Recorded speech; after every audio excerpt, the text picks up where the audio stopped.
بسم الله الرحمن الرحيم. اللهم صل وسلم وبارك على سيدنا محمد افضل الخلق واحسنهم. ازيكم يا حبايبي؟ عاملين ايه؟ يا رب دايما تكونوا بخير. كل سنه وانتم طيبين.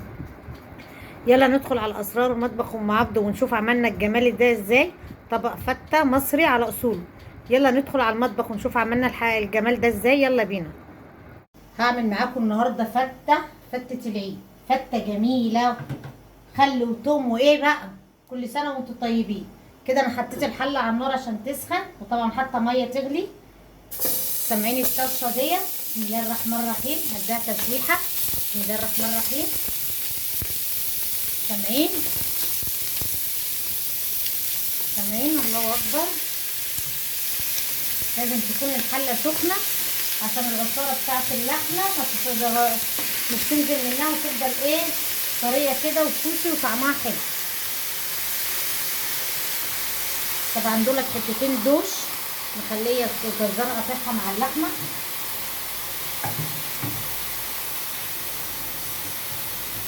مش هقلبها خالص دلوقتي. نعمل طبق فته حلو كده ان شاء الله نفطر بيه اول يوم العيد. كل سنه وانتم طيبين يا حبايبي، وعيد علينا وعليكم بخير يا رب دايما. معلش انا بظبط بس التليفون.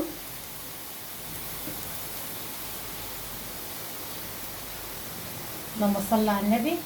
وطبعا ايه، انا جايبه الماسوره، طبعا انتوا شفتوها معايا. انا مش هعملها كلها، خدت منها ايه حتتين اعملهم اهي. طبعا الماسوره دي بقى هتنزل ايه النخاع اللي فيها، وهو الله اكبر. شايفينه عامل ازاي؟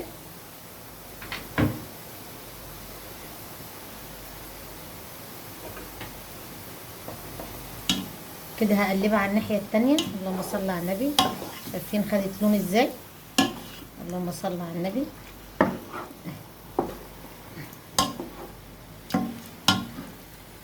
طبعا انا ولا حاطه ماده دهنيه ولا اي حاجه اهي.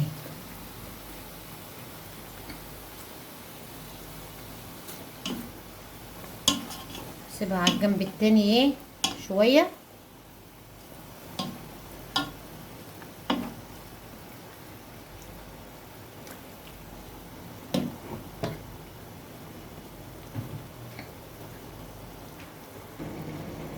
كده يا حبايبي انا كده غليت الميه اهي. لازم تحطي على اللحمه ميه ايه مغليه.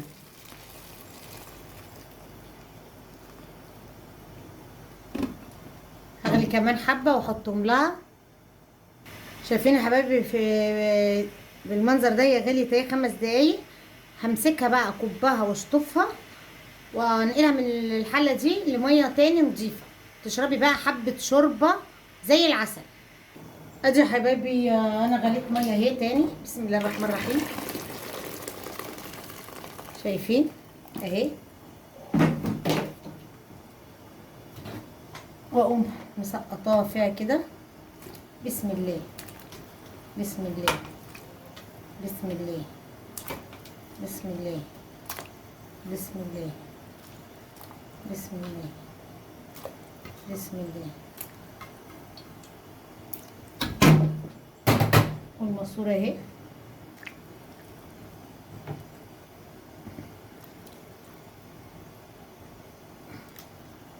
وقطايه اهي، بس انا عايزه احطها سليمه. حطيت الطماطمايه وادي بصلايه وجزرايه.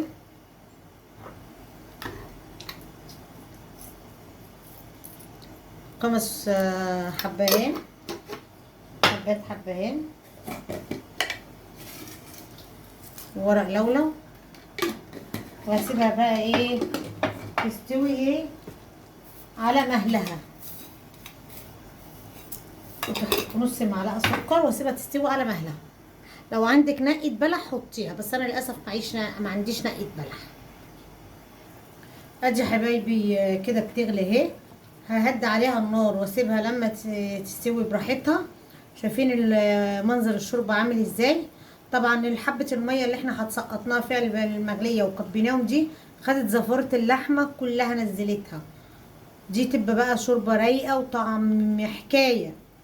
لما تستوي بقى ونجهز عيشنا المحمص، عندي عيش بلدي هكسره كده وادخله جوه الفرن احمصه، ونشوف هنعمل طبق الفتة بتاعنا اللي هنفطر بيه ان شاء الله اول يوم العيد اهو ازاي.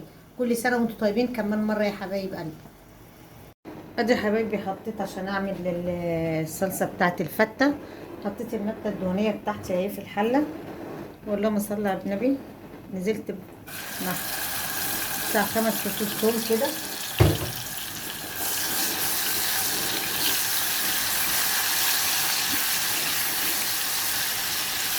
بسم الله الرحمن الرحيم.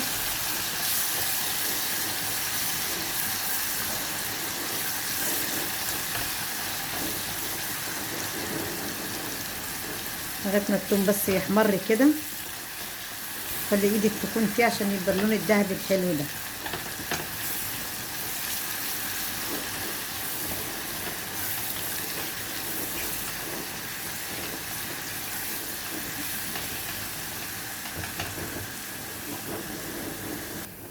ادي يا حبايبي اهو، شايفين اللون عامل ازاي؟ اللهم صل على النبي. طبعا الخل الابيض بتاعنا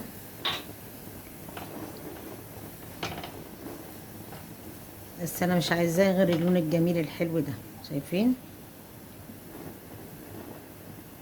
هترش بقى بتاع ايه، نص كوبايه خل كده.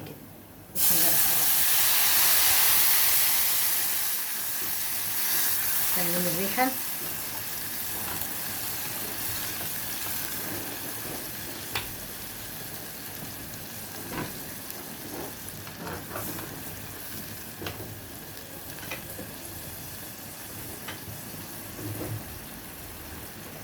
نحط الطماطم،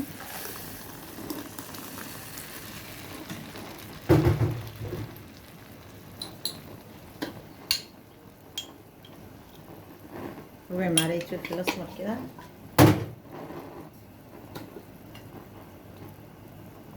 معلقه بابريكا، ومعلقه سكر عشان الحموضه بتاعت الطبق بس. اكتر من كده ما بحطش. هسيبها بقى لما تتسبك وتبقى ايه في بعضيها كده، نشوف هنعمل ايه تاني مع بعض. ودي يا حبايبي العيش بتاعنا الحلو اهو، انا جايباه ومحمصاه في قلب الفرن اهو. امسكوا بقى كسروا ونشوف هنعمله ازاي مع بعض. شايفين محمصاه حلو ازاي اهو. ايه رايكم؟ ادي يا حبايبي شايفين منظر الشوربه خرافه، شايفين رايقه وحلوه ازاي. وغير كده بقى انا ظبطت الحدق بتاعها، شايفين؟ اللهم صل على النبي. منظر الشوربه ايه رايكم فيها؟ شايفين شو منظر الشوربه؟ ايه رايكم فيها؟ خرافه. شايفين عامله ازاي؟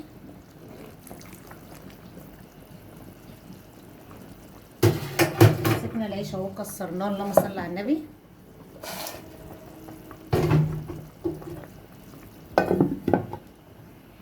ادي يا حبايبي اللهم صل على النبي، الصلصه خلصت اهي، شايفين منظرها عامل ازاي ولونها خطير، من غير معجون طماطم ومن غير اي حاجه، شايفين اهو.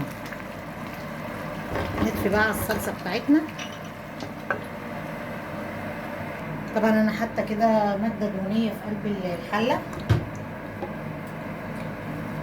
الماده الدهنيه بتاعتي حاطه معلقتين سمنه. هنزل بالرز وافضل اشوح فيه.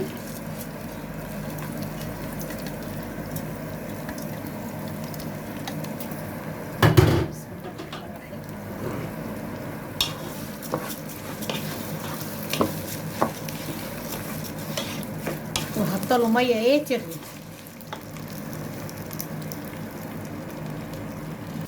شايفين يا حبايبي؟ لازم ايديكي تبقى في الرز كده، شايفين؟ يبقى مفلفل كده. سامعين الخروشه بتاعته دي؟ سامعين؟ ايه باين عليا داخله على دور برد ولا ايه؟ اصل انا البرد بيجي لي في الصيف على فكره مش في الشتاء. باين عليا عكس الناس. كده بقى هحط الميه انا اللي كنت غلياها، احط الملح. بسم الله الرحمن الرحيم.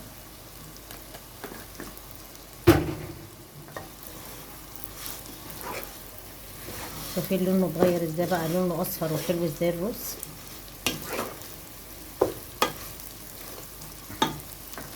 بسم الله الرحمن الرحيم.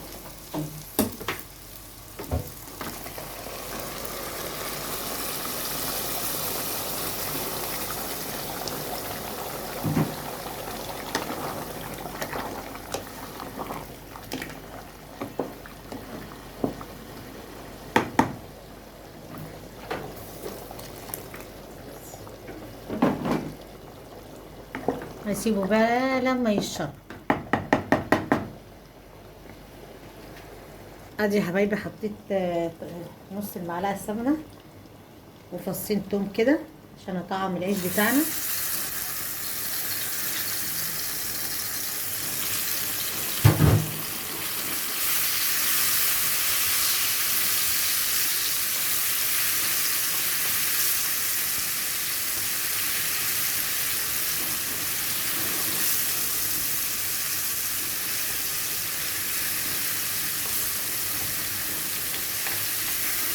كل سنه وانتم طيبين يا حبايبي، وعود علينا وعليكم بخير، والعالم كله يبقى بخير يا رب. طبق فتة معتبر من ايد ام عبده، بألف هنا وشفا للي ياكل.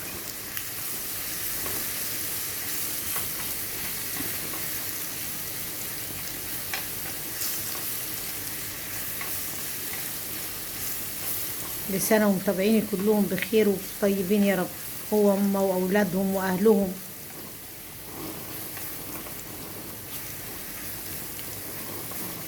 عايزه التومه تكون اللون الذهبي الحلو ده.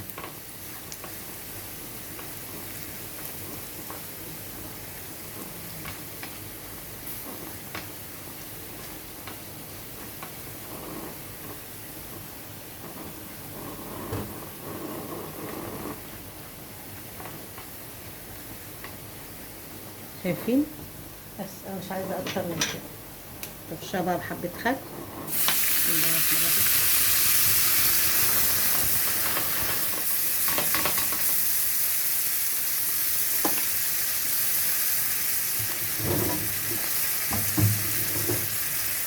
تغلي بس غلوه.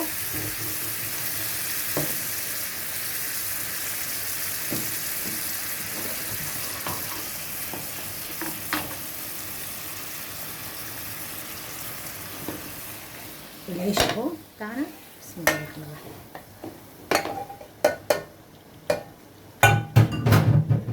ايه رايكم؟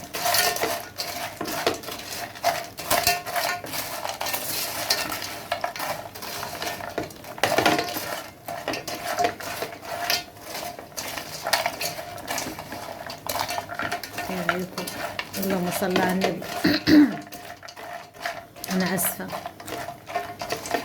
ايه رايكم يا جماعه؟ اهدي بقى على الرز بتاعنا، شرب اهو واهدي عليه.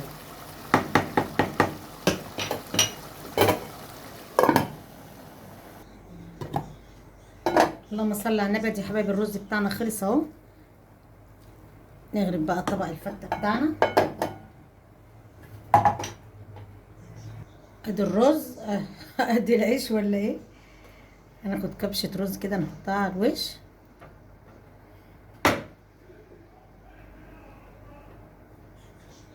ايه رايكم؟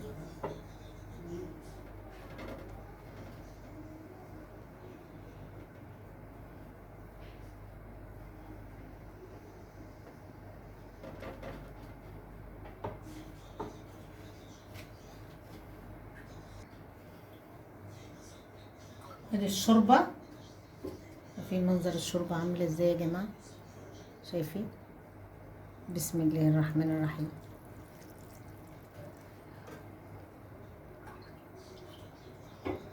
حبه شوربه ايه؟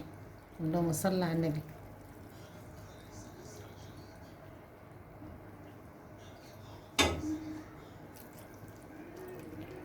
اللهم صل على النبي.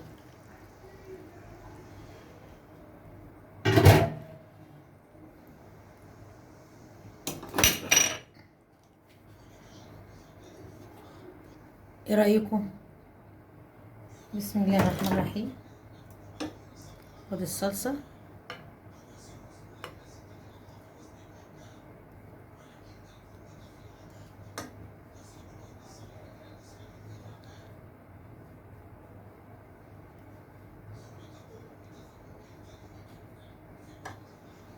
ايه رأيكم في طبق الفتة؟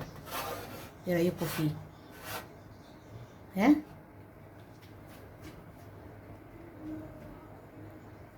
حبايبي دي احنا خلصنا فطارنا اهو النهارده. فتة، فتة مصرية على اصولها.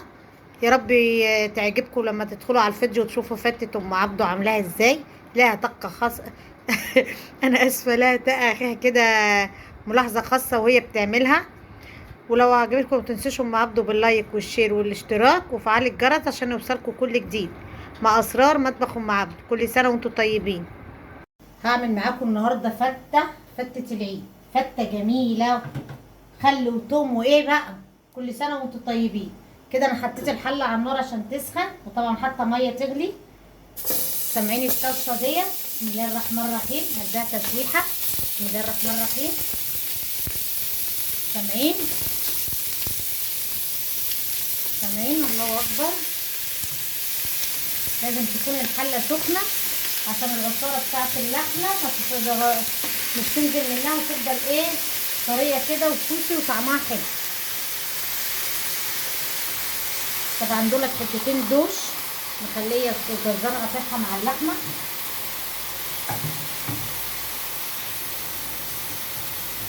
مش هقلبها خالص دلوقتي. نعمل طبق فتة حلو كده ان شاء الله نفطر بيه اول يوم العيد. كل سنة وانتم طيبين يا حبايبي، وعيد علينا وعليكم بخير يا رب دايما. معلش انا بظبط بس التليفون.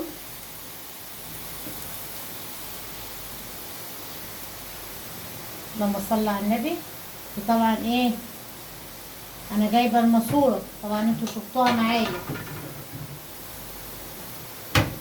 انا مش هعملها كلها، خدت منها ايه حتتين اعملهم اهي. طبعا الماسوره دي بقى هتنزل ايه النخاع اللي فيها، وهو الله اكبر. شايفينه عامل ازاي؟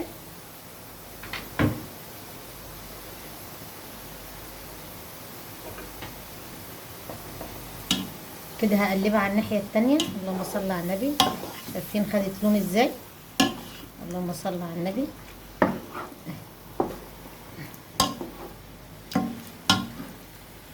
طبعا انا ولا حاطه ماده دهنيه ولا اي حاجه اهي.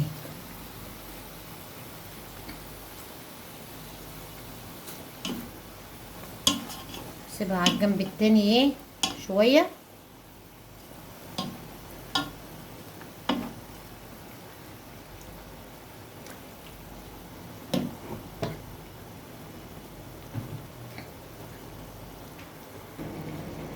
كده يا حبايبي انا كده غليت الميه اهي. لازم تحطي على اللحمه ميه ايه مغليه.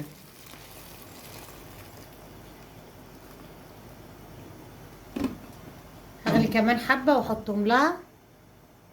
شايفين يا حبايبي في بالمنظر ده يا غالي ايه 5 دقايق. همسكها بقى اكبها واشطفها وانقلها من الحله دي لميه تاني نضيفه. تشربي بقى حبه شوربه زي العسل. ادي يا حبايبي انا غليت ميه اهي تاني. بسم الله الرحمن الرحيم. شايفين اهي. واقوم مسقطاها فيها كده.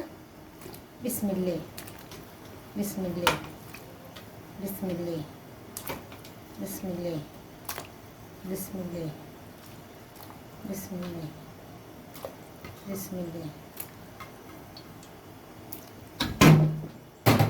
والماسوره اهي.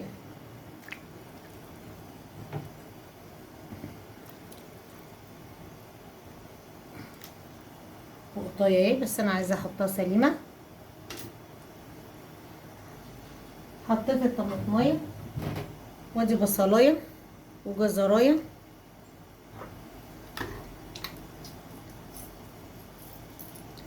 خمس حبهان، حبهان وورق لولو. وهسيبها بقى ايه تستوي ايه على مهلها. ونص معلقه سكر واسيبها تستوي على مهلها. لو عندك نقه بلح حطيها، بس انا للاسف ما عنديش نقه بلح. ادي حبايبي كده بتغلي اهي. ههدي عليها النار واسيبها لما تستوي براحتها. شايفين منظر الشوربه عامل ازاي؟ طبعا حبه الميه اللي احنا هتسقطناها فيها المغليه وكبيناهم دي خدت زفاره اللحمه كلها نزلتها. دي تبقى بقى شوربه رايقه وطعم حكايه. لما تستوي بقى ونجهز عيشنا المحمص، عندي عيش بلدي هكسره كده وادخله جوه الفرن احمصه، ونشوف هنعمل طبق الفته بتاعنا اللي هنفطر بيه ان شاء الله اول يوم العيد اهو ازاي. كل سنه وانتم طيبين كمان مره يا حبايب قلبي. ادي يا حبايبي حطيت عشان اعمل الصلصه بتاعت الفته، حطيت النبته الدهنيه بتاعتي اهي في الحله، واللهم صل على النبي. نزلت بتاع 5 فصوص ثوم كده،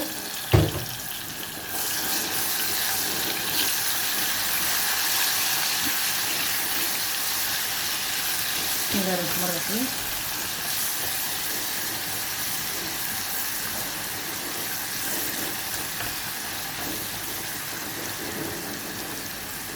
لغاية ما التوم بس يحمر كده، خلي ايدك تكون فيه عشان يبقى اللون الذهبي الحلو ده.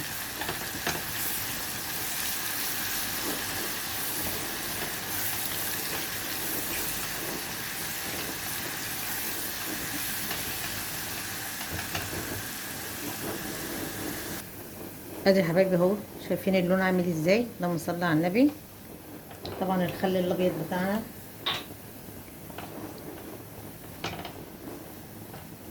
بس انا مش عايزاه غير اللون الجميل الحلو ده. شايفين؟ هترش بقى بتاع ايه، نص كوبايه خل كده. بسم الله الرحمن الرحيم. شايفين الريحه؟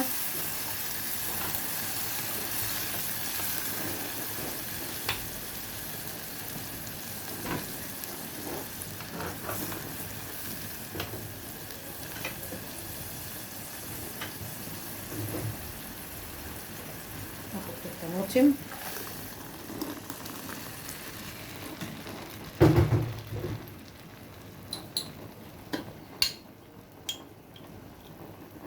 ربع معلقه فلفل اسمر كده،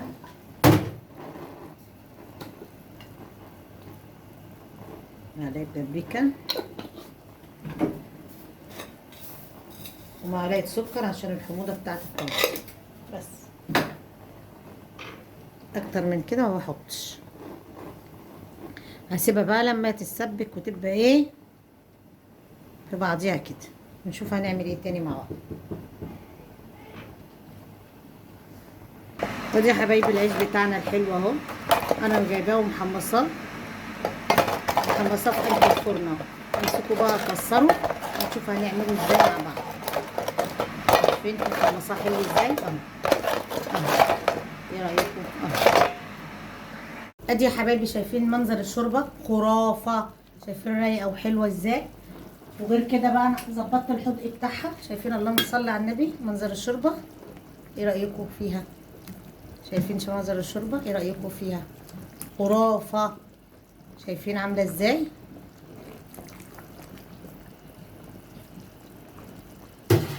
مسكنا العيش اهو كسرناه، اللهم صل على النبي.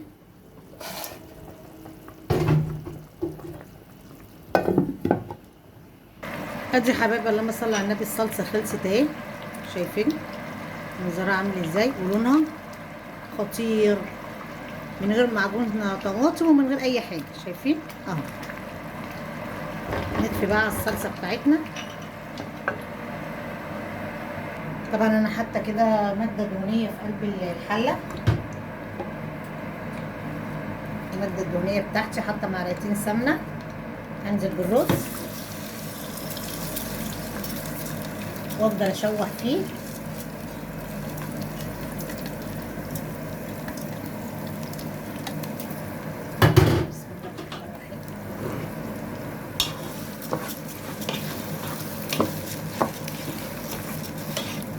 وحط له ميه ايه تغلي.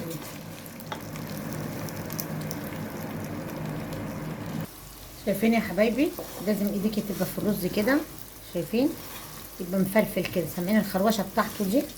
سامعين ايه اللي من عليا داخله على دور برد ولا ايه؟ اصل انا البرد بيجي لي في الصيف على فكره، مش في الشتاء. باين عليا عكس الناس. كده بقى هحط الميه، انا كنت غلياها. احط الملح. بسم الله الرحمن الرحيم.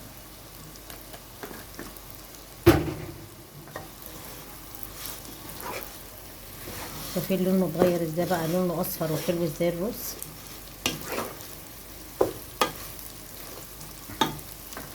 بسم الله الرحمن الرحيم.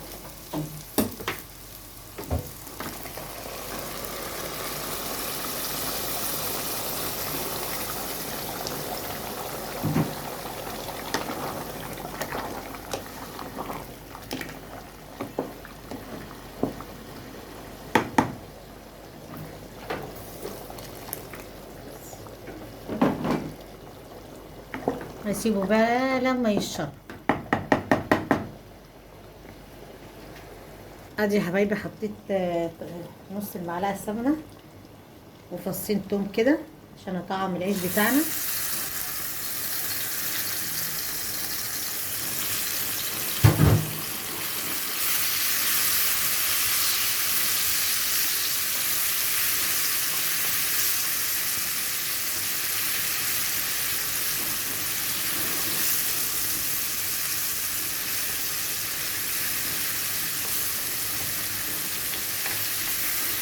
كل سنه وانتم طيبين يا حبايبي، وعود علينا وعليكم بخير، والعالم كله يبقى بخير يا رب. طبق فتة معتبر من ايد ام عبده. بألف هنا وشفا للي ياكل.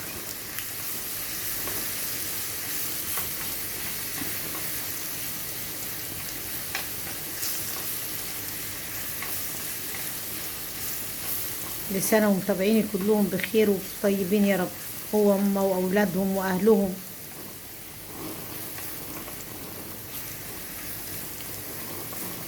وعايزه التومه تكون اللون الذهبي الحلو ده.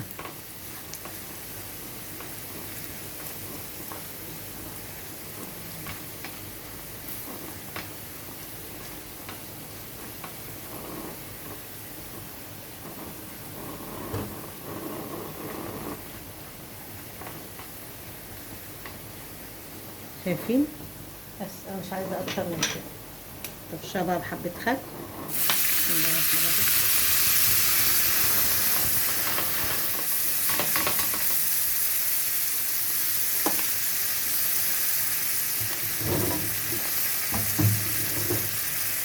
تغلي بس غلوه.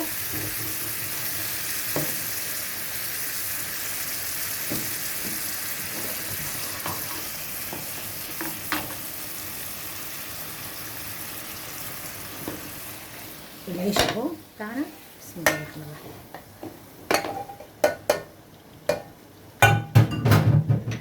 ايه رايكم؟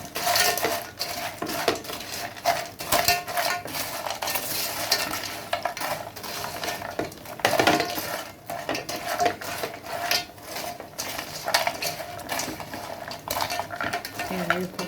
اللهم صل على النبي. انا اسفه. ايه رايكم يا جماعه؟ اهدي بقى على الرز بتاعنا الشرب اهو، واهدي عليه.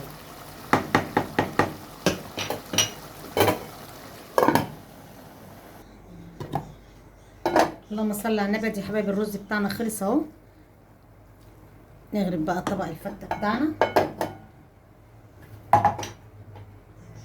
ادي الرز. ادي العيش ولا ايه؟ هناخد كبشه رز كده نحطها على الوش.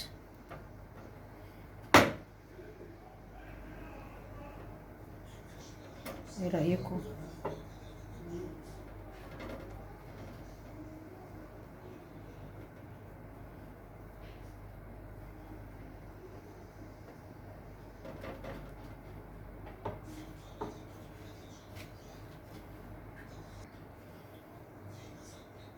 ادي الشوربه.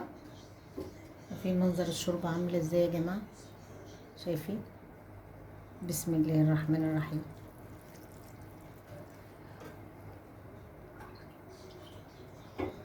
حبة شوربة ايه، اللهم صل على النبي.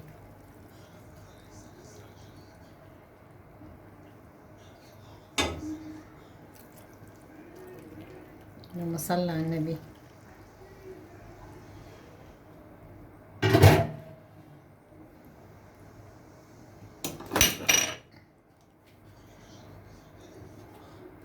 ايه رأيكم؟ بسم الله الرحمن الرحيم. خد الصلصة.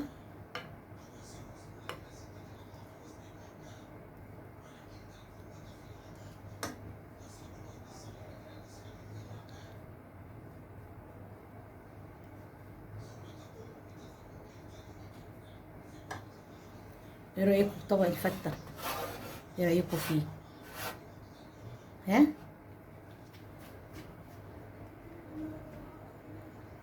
حبايبي دي احنا خلصنا فطارنا اهو النهارده. فتة مصرية على اصولها. يا رب تعجبكم لما تدخلوا على الفيديو وتشوفوا فتة ام عبده عاملاها ازاي. لها طقة خاصة. انا اسفة، لها طقة كده، ملاحظة خاصة وهي بتعملها. ولو عجبتكم متنسوش ام عبده باللايك والشير والاشتراك وفعل الجرس عشان يوصلكم كل جديد مع اسرار مطبخ ام عبده. كل سنة وانتم طيبين.